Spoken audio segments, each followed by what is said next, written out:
This weekend is the annual Goulardi Fest, November 1st through the 3rd. It takes place at the LaVia Conference Center on Brook Park Road in Brooklyn.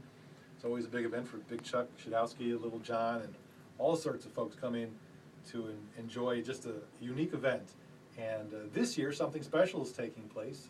Tim Conway is coming in, and the guy who's been given the task to sort of moderate that, or asked Tim some of the questions and talk with him, is Cleveland native Dan O'Shannon, who has written for Cheers, Frasier, and now the executive producer with Modern Family. He's here to join us. Thanks for stopping in. We appreciate that. Thanks for having me. So, what is it going to be like for you to have a conversation with Tim Conway? Nerve-wracking for him. No, it'll be fun. I hope it'll be fun. He has a book coming out. I think it's called What's So Funny, and it's about his funny life. And I think that's what it's called. Anyway, I just had it downloaded to my Kindle. It literally came out today, so I have to read it between now and Saturday morning when I talk to him, so I have something to talk to him about. Well, that could be a companion to your book. Oh, yes. What are you laughing at? Yes, What's so funny? Well, his will be fun to read. Mine's a textbook on theory, so if you were going to choose between his book or my book, Illyria, I would choose Tim Conway's book in a heartbeat. Get his book. See, now I'm plugging his book. Tell me a little bit about your, I guess, influence or more or less your respect for Tim Conway, what you see of him as being as a comedic actor in television. He's been, from McHale's Navy through right. Carol Burnett to any of the current shows that he may appear on. I mean, he's like an icon, but yet he's quite unique, I think, in a way. Yeah, he is unique. I mean, because I'm sort of a comedy buff as far as, performers in the 20th century, where I come from. And, if you look at what Tim Conway does or has done for over the years, you can't really find a lot of antecedents for him. You can't find a lot of people who were doing what he did before he came along. A lot of people you can trace their styles back to, say, a Jerry Lewis or to, the sort of like burlesque or the Borscht Belt or, whatever, some of the old stand-ups. You can kind of find antecedents in a lot of people, but he's somebody who sort of came along sort of fully formed, and I find that interesting. So I'm looking forward to finding out who his influences were, because I can't readily trace them in his work. I grew up watching Cleveland TV, of course, and so I was heavily influenced by Big Chuck and Houlihan at the time, and I was a little bit young for Goulardi, so I missed him. But then, Little John and all the rest, all the Cleveland people who came along made me laugh. Well, Tim Conway from Cleveland. Yeah, originally Tom Conway. Tom Conway. And they had to change it because there was a Tom Conway working. I don't know whatever happened to him, though. Right. But now he's Tim Conway. So still hard to get used to for me. I still keep calling him And of Tom. course, he was almost like the guy who went out there to California and then started bringing people out there. Right. Ernie Anderson, Goulardi himself, really kind of went out to California because the two of them had sort of. I have several of their comedy albums. Yes. The two of those have done together, so obviously that's sort of the connection, whatever, doing the Goulardi Fest. What took you out to California? I wanted to be a TV writer since I was a kid, and you can't really have a career writing sitcoms in Cleveland. And I would have happily stayed in the Cleveland area all my life, except that if I was going to pursue this, I had to go to where the TV was being made. And so back in the early 80s, I went out there. I had to leave a note on the kitchen table because my parents were dead set against it. I had $100 in my pocket, and I knew a guy who was dumb enough to say I could sleep on his couch. And I went there, and I worked at a movie theater, and I tapped out scripts on a manual typewriter, and eventually something happened. But it was a tough road for a while. Now, you had done some early work on Newhart. Oh, yeah. One of my first big jobs was Newhart. Yeah. Because I always think there's some similarity between Bob Newhart, sort of Tim Conway.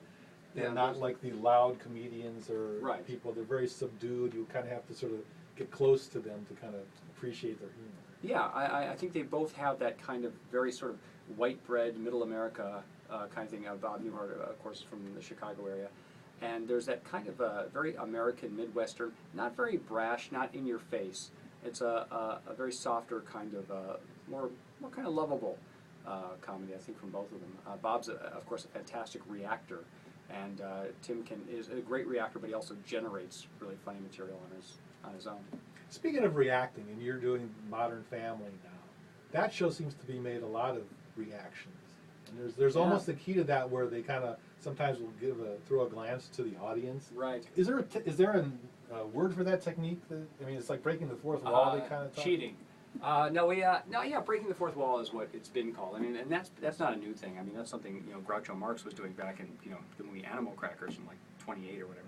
But and Bob Hope used to do it a lot, up through Ferris Bueller, the movie Alfie. I mean, there's been a lot of instances of people looking at the camera. George Burns used to do it quite a lot on Burns and Allen back in the '50s, and so it's not a new thing, but and it's something we do fairly subtly.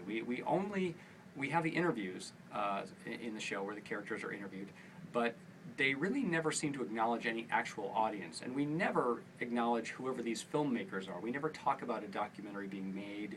We're never going to show a documentary getting released based on all this footage. We're not going to, show the Dunphys getting famous or anything like that. So, but we have the interview segments, and then we have the occasional glance to the camera. But that is the extent of our acknowledging anything beyond the actual wall of drama. From a script standpoint, is that actually written into the script at that moment? Sometimes they are. I scripted. I don't think it ended up staying in editing because she was too young to do it. I scripted, Lily, the Mitch and Cam's little girl. I scripted her first look to the camera when I think Mitch and Cam were overlooking a baseball field that Cam had helped remodel, and Mitch said, "Oh, it looks great except for that bump in the middle." Which is, of course, the pitcher's mound. And I scripted that Lily shoots a look to the camera as sort of a little bit of exasperation. But she was a little too young to pull it off believably. We may have done it since then. I think we might do a Lily interview this year, too. But occasionally we'll script it in if it feels right. But often the actors will just sort of ad-lib them. And sometimes we have to pull them out. If we find that too many actors have done it in too many scenes in a row, we'll pull back on it because it becomes almost too easy a joke. So. Right. It's a way to connect to the audience where you sort of feel as if suddenly you're kind of brought in. Either they're like pleading with you to get me out of this situation. Yes, or look what I have to deal with, or I'm a little bit embarrassed and I'm acknowledging that you're seeing me embarrassed. I mean, there's a lot of ways that really does pull in the audience. And the trick, again, I think, is not to do it too much. Does Gloria do that to the I was wondering if there's one character or some character you kind of leave out of that sort of realm of doing something. She, I think, has done it a couple times, but not very often. I come to think of it, to me it's always Phil and Claire are the ones who do it most, followed by everyone else. Mitch does it, yeah. The kids, Haley does. I don't remember Alex really ever doing it. Because it's a unique part of a show that you kind of sense that different than other shows that are out there. Yeah, we just make all the characters look at the camera. We would have to do a lot less writing. Sure. Just start with them just looking at the camera for the whole thing, and I can go home early. It'd be kind of embarrassing sometimes the audience to feel, why are they staring at me? Yeah, what do they want from me? Yeah, it puts a little pressure on the audience. What do these people want? We're talking with Dan O'Shannon, who is the executive producer. That's the title, but you still do writing for this show. Oh yeah, I'm primarily a writer. Like 95% of my job is writing. I just have a fancy title. Now, I noticed this year Modern Family was into syndication. Yeah. So does that change how you do the show, or does that have any kind of benefit or detraction from having that once a week kind of show where everyone's looking forward to that? It's interesting. It's a double-edged sword. On the one hand, there are people who never really got into the show in prime time who will now discover it in syndication, so we'll add to our audience that way. On the other hand, it could be a little bit of overload. I'm a little sensitive to that. I tend to think that there's a little too much Modern Family in your face, especially the ad campaigns for putting this thing in syndication. There's commercials, and it's on 20 times a day. You have a long way to go before you get to the Big Bang Theory's version. I know. I mean, that literally exploded on every channel everywhere. I know, and you know what? That really benefited Big Bang Theory too. I mean, they had decent ratings, and people sort of knew about them. But when they, after, I don't know, 5 years, whatever, when they started going into syndication, that's when I discovered them, and I thought, hey, this show's better than I thought it would be. And I think hundreds and thousands of other people thought the same, because suddenly, once the show had been in syndication for a year, their primetime ratings shot through the roof. They beat us consistently. So there is obviously that benefit in possibly. It just depends on how the show is. Well, the difference between them and us is that they were not a huge hit right out of the gate, and it took time to build an audience, and then in syndication it built even more of an audience. We, for good and for better and for worse, were a big hit right out of the gate, and so we had already a big audience. So the question is, how much more of an audience could we hope to get through syndication? A lot of people won't be, some people will discover us, but it won't be the same numbers as like the Big Bang, I don't think. Right. Sometimes when you have a show, especially if it's been on for a number of years and it's a family show, there's different kids. Hey, look, they're a lot younger, or they were cuter then, or remember that situation, or whatever happened to that guy was, that type of thing. So that kind of is a... Yeah, we'll see. It's a little hard in syndication. We see some of the mistakes we made early on, and we see, but it's nice to see the kids being little again. You know, now, I mean, the kid who plays Luke, you know, he's older than me now, so, hey, how's it going? Oh, hi, Luke. You know, Manny is an old man. I like girls. Well, anytime you do a sitcom that features a family, you know that there's going to be growth involved. I mean, Yeah. we watched Opie grow up, and you Yeah, had to we do watched something it. like that. Leave It to Beaver. You know, in the last season he was shaving. You know, Yeah, it was that's crazy. right. So it's a different situation that goes on.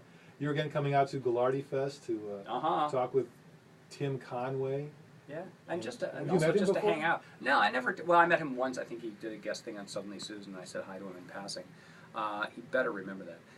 But I also come to Goularty Fest because I collect Cleveland radio recordings, and I sell them to people very, very cheaply. If you grew up here in the Cleveland area in the 60s and 70s and 80s, and you have favorite radio stations you used to listen to, you come over to where I'm selling these things, because there's a lot of vendors there, you see, and look through my list of stuff, and if there's something you like, something you remember, oh, I used to listen to this disc jockey on that station, I used to listen to young Susie Peters on M105, whatever, oh, you have an hour of it here, complete with news and commercials and that sort of thing, oh, it might be nice to hear that again, I'll burn it to CD right there for you for $5.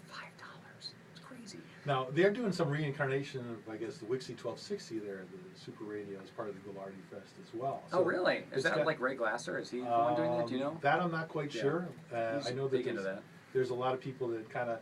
It's interesting. Goularty Fest has to do with, comedy, horror, Yeah. music. It's kind of a broad spectrum of different types of things, all sort of related to Cleveland or a certain era. Right, as right. well.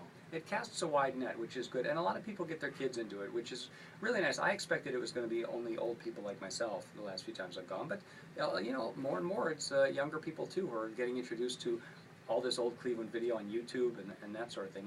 It's never going to be quite as special to them as it was to us back when it was the only stuff to watch on TV. But it's nice to sort of pass that torch a little bit. Right. I always told somebody, no matter how your day went at school, it was Friday night, time to watch Big Oh. Chuck and Little John. Oh yeah, yeah. And if you stayed up enough to, hear, is it Peggy Lee? Is Oh that yes, all there yes, is? is that all there is? And the record would just kind of Slow down. And it was, I thought, it's already the most depressing song in the whole world, and then when it just slowed down, it's like they made the most depressing song even more depressing. So it's such a melancholy end to such a goofy show. And you'd have to just sort of wait for it to stop and think, is that really over? And then, of course, they'd have some 8-all-night movie that would show Yes, up after yes, that. And yeah. You know what they used to do? A lot of people don't remember this, but sometimes I believe the show, Big Chuck and Little John, would come in a little short, like when I was watching it back in the 70s. And so Channel 8 would show a clip of the next night's movie.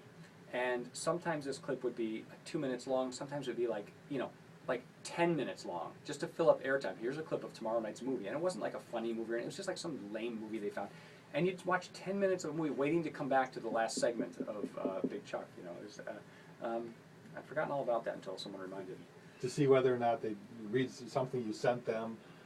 It was not until I was almost into college that I had a friend who said, we could go down and watch the taping of it. Did you? And go down and see a part of that. Did you? And yeah, and it was one of those moments where you sort of think, okay, there's no movie, they're just sort of watching, they do a little bit, so you sit there, they talk, and then they kind of, there's a point where you see them go away and they come back and now they're wearing their nightshirts, their leopard nightshirts or whatever like that. Sure, yeah, the PJ party, they would like read people's jokes So and that sort of thing. that was kind of a touch with fame at that moment where you see Oh, that sure. sort of thing, something that you saw on your TV at night. Now you're realizing they're doing this like on a Thursday afternoon or something like that. Isn't that crazy? No, my first brush with fame in Cleveland